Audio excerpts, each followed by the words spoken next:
ये ibex cottage है जहाँ पर हम रह रहे हैं।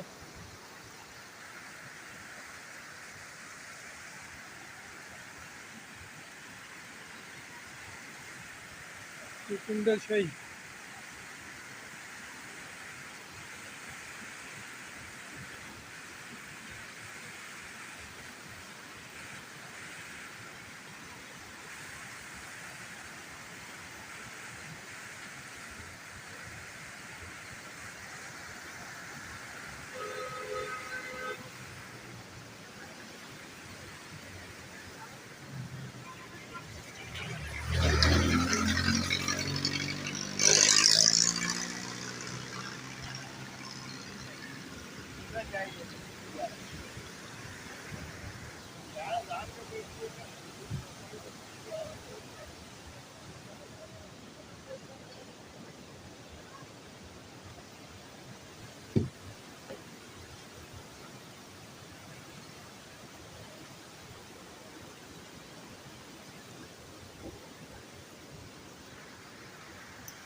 बाबून वैली से आता हुआ पानी